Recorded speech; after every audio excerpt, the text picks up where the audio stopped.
Hello, this is Carl Batchelor, one of the staff writers and reviewers for Niche Gamer. I'm here today to show you a short preview video of Blackguards 2, which we will be reviewing here on the website.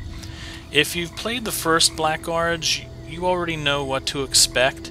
Most of the game is still the same. It's not unchanged from what came out last year. However, they have changed quite a few things under the hood that might not be apparent to people who haven't played the first game, that is. And what I want to do with this gameplay video is show you a few of those changes and give you a small sample of the gameplay. Now, what we have right here is the camp. You might remember the first game had a camp as well. And just like the first game, it's a place where you can talk to your party members, but now it's a little bit more robust. You have a shop that you can buy things from, and they change their stock from time to time. You have a trainer over here that actually trains you in every single skill in the entire game. Unlike before, where you might remember you had to chase down a trainer to train in each different talent and ability, now you don't have to do that. This one trainer in your camp will train you in absolutely everything. Now, another new feature in this game, since you're basically playing a character who is trying to take over the world, is you have an army. Similar to what Daenerys goes through on Game of Thrones, you actually have to maintain your army of mercenaries. And as you can see through this screen, you have several different types of mercenaries that you can call on within battle. And they don't always let you use them in battle, but you can call upon them, and you do manage them as you would any other character. And of course, speaking of the characters, you have your party to take care of, which is just like the previous game. The one thing that really has changed, and I'm still not really sold on it completely, is they've changed the way you do level ups. Now, you still earn adventure points as you do in all of the Dark Eye games, but if you notice, the cost to move your weapons has changed. To level up your weapons only cost about 15 to 30 points. And you might think that's a good idea. Well, unlike before, where your weapon skills were about maybe 1 to 20, like level 1 to level 20, now you have 4 different tiers, and it actually costs roughly 30 to 40 points just to move up a tier. So as you can see, you can move Takade spears up a good 30 levels, and you're still not even in your next tier of offense. I'm still getting used to that myself, but it's a very interesting change. I guess since so many people were confused by the numbers before, they've tried to make it a more flexible system, which is understandable. Might take some time getting used to if you're like me and played the first one extensively. And as I've said before, as you can see, all of the skills are opened up in the camp. You don't have to hunt for trainers anymore. So if you want to, say, train in battle reflexes or dodge 2, you can do that. You don't have to hunt down a guy to look for them. So that does make it a lot better. Now, spells, mostly the same. Don't really have to go anything new there. Now, as you can see, this is the world map. Just like Dragon Force for the Saturn, if you've ever played that game, you start on one side, and as you conquer territory, they will be replaced with blue flags.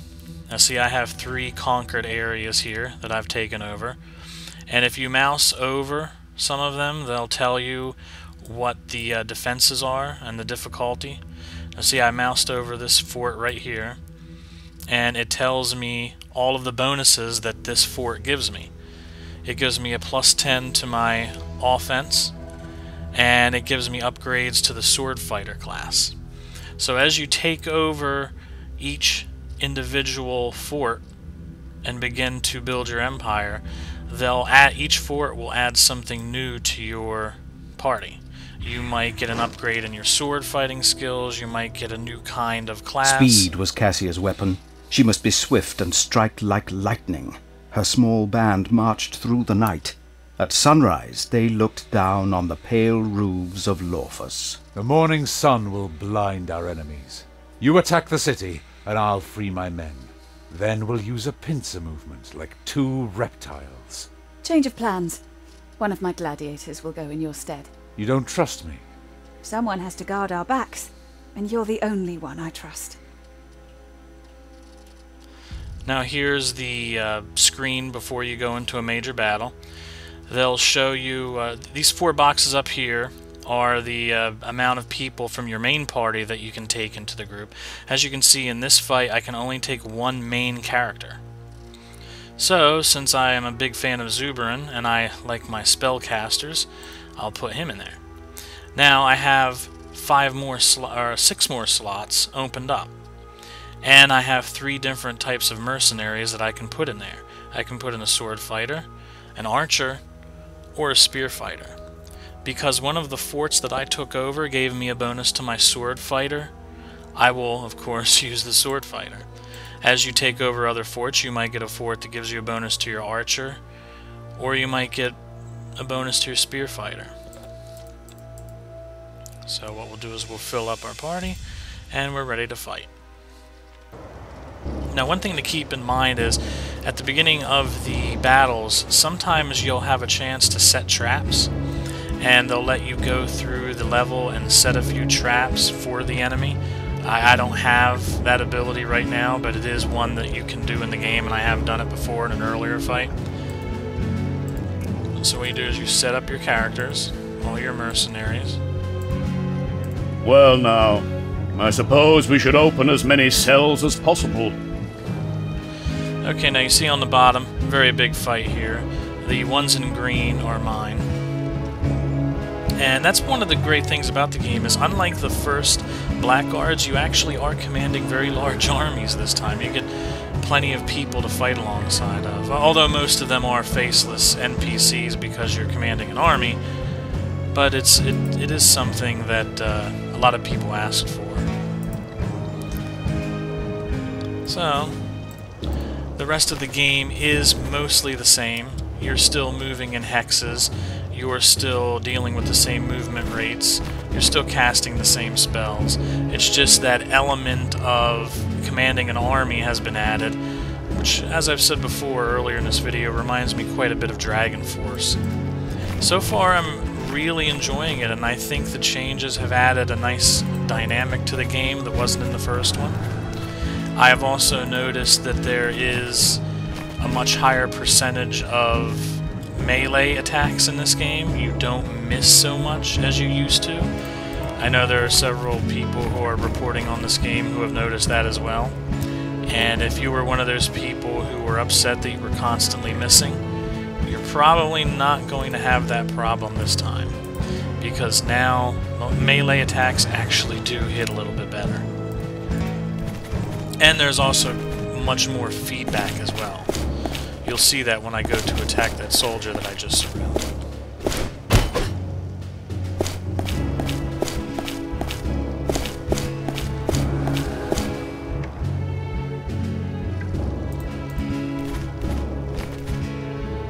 Now, as you can see, I'm about to attack this guy right here. Of course, I could also knock down that chandelier, but then I would end up hurting some of my own guys. And that's another thing I should mention, is there seems to be a lot more interactivity in the maps. If you hit the V button, it'll highlight everything that can be interacted with. And as you can see, I can free the soldiers inside the prisons, and they will help me. Or I could knock down one of these, they look like chandeliers. You could knock them down, and it would injure the troop underneath as well as half of my army, so I'm not going to do that. But it is an option. Now, as you can see, it tells me I have 100% chance to hit, and that's one thing that they made very clear in the previews for this game, is that if you go toe-to-toe with any character in melee, as long as nobody is afflicted with an ailment, nobody is wounded, you're going to automatically have a 100% chance to hit them. So unless of course they have a high dodge rate. So the problem that the game had before, where you miss 3 out of 5 times and you throw your keyboard away in rage, that's not a problem now. They've really gone a great way. They've made great strides in the game system. But at its core, it's still a strategy game. You're still going to have to learn the rules.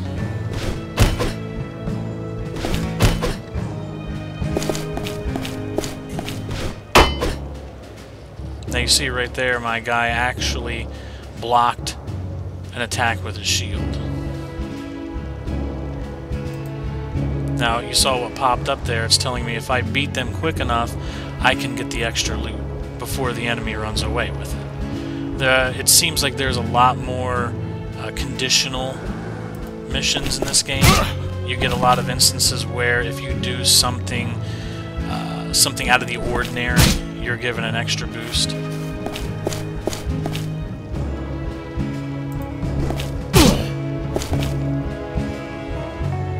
As you can see, it certainly helps to build up your troops. When you have a bunch of troops with you, you can make short work of a lot of these guys.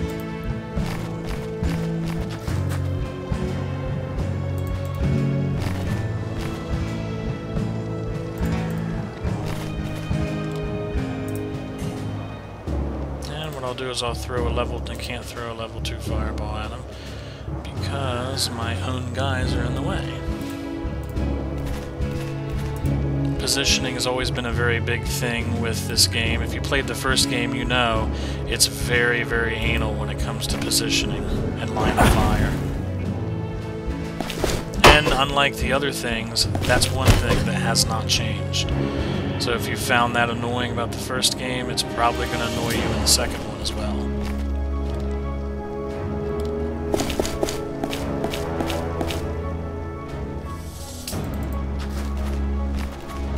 Surprisingly, this guy is pretty fast for someone who's heavily armored.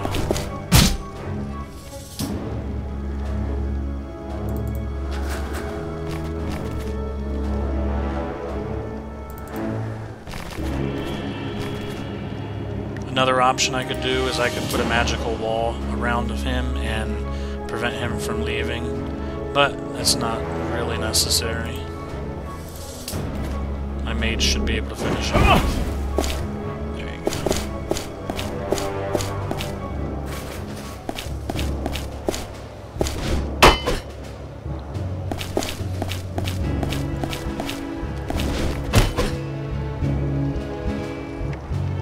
Unfortunately, they don't really let you move the camera very much. That's one thing I was hoping they would do in the sequel, but you can't move the camera to the left and right as far as I've been able to tell.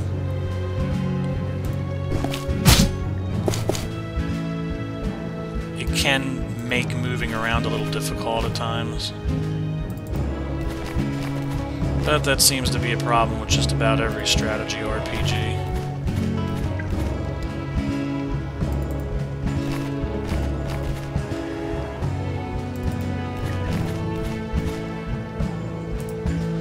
Let's see, we'll be able to throw another fireball at these guys before I run out of astral energy.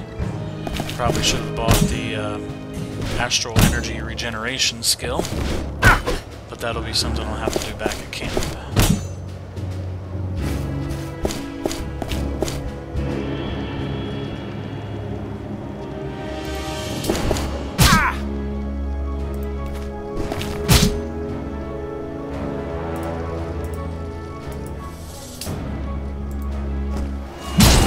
See right there, I did one of his special moves, which was the power attack.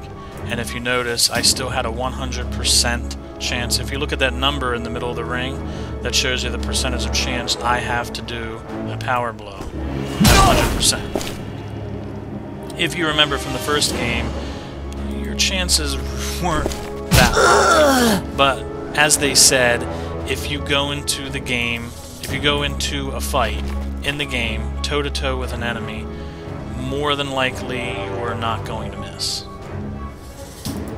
It does make the game a little easier, I noticed, but it does at least get rid of that awful whiffing sound whenever you missed an enemy. And if you spend any time with the first game, you're well aware of that sound.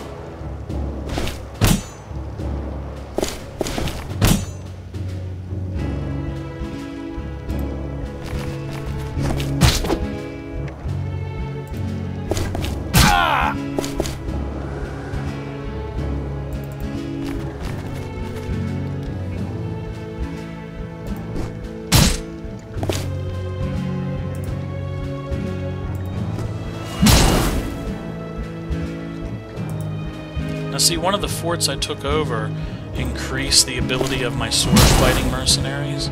So as you can see, they're doing pretty well with their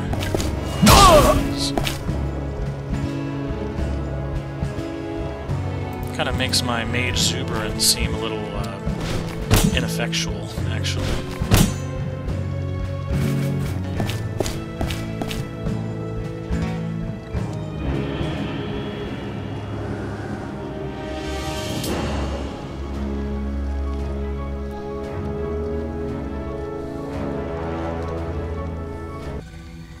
In that last battle, the goal was to open up the cages and let the soldiers out, which would have been a long battle that unfortunately I can't record the whole thing.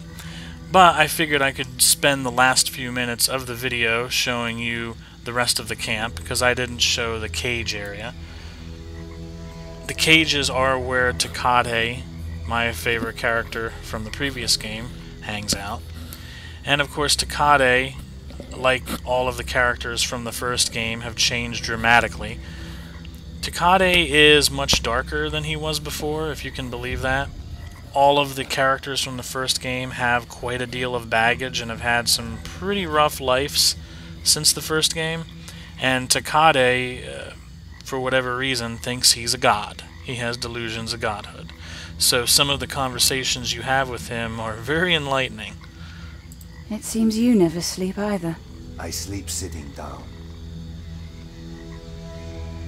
Honestly, do you think we will win? No, but Takate will find a legendary death. Like Hayatepe when he hunted the Yakai.